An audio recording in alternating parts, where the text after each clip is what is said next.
Hi friends, welcome back to my channel.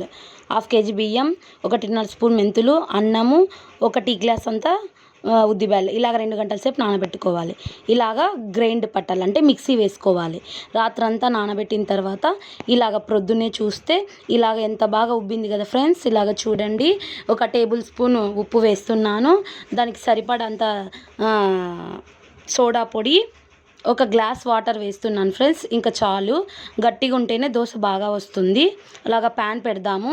Pan పెట్టిన తర్వాత నేను 1.5 గెరిట దోశపిండి వేస్తున్నాను. దోశపిండి వేసి బాగా తిక్కుతుంటే ఎలాగ వస్తుంది చూడండి ఫ్రెండ్స్. నీట్గా జారుడుగా ఎంత బాగా వస్తుంది కదా. బాగుంటుంది ఫ్రెండ్స్. రాయలసీమ స్పెషల్ ఎర్రకారం దోశ. ఒకసారి ట్రై చేయండి ఫ్రెండ్స్.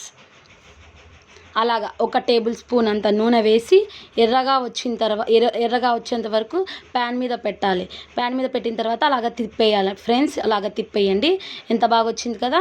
ఇప్పుడు ఎర్రకారం పూసుకుందాం ఫ్రెండ్స్. ఎర్రకారం పూసాం కదా. ఇప్పుడు ఒక ప్లేట్లోకి పెడదాం ఫ్రెండ్స్ దోశ. మరొక దోశ వేసుకుందాం ఫ్రెండ్స్. ఇలాగా 1 టేబుల్ స్పూన్ అంత ఆయిల్ వేయండి ఫ్రెండ్స్. ఇలాగా స్పూన్ ఆయిల్ వేసి బాగా ఎర్రగా రానివ్వాలి ఫ్రెండ్స్. అలాగా చూడండి ఎలాగ ఎర్రగా వస్తుందో.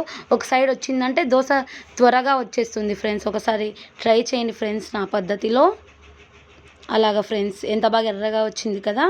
అలాగా రిటర్న్ తిప్పేసేసి ఇప్పుడు ఎర్రకారం పూద్దాం ఫ్రెండ్స్. అలాగా ఎర్రకారం పూసాం కదా.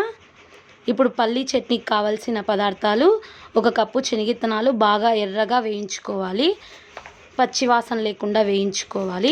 1 కప్పు పచ్చిమిర్చి వేసుకుందాం ఫ్రెండ్స్. మీకు కారం ఎక్కువ కావాలంటే ఇంకా కొన్ని వేసుకోవచ్చు.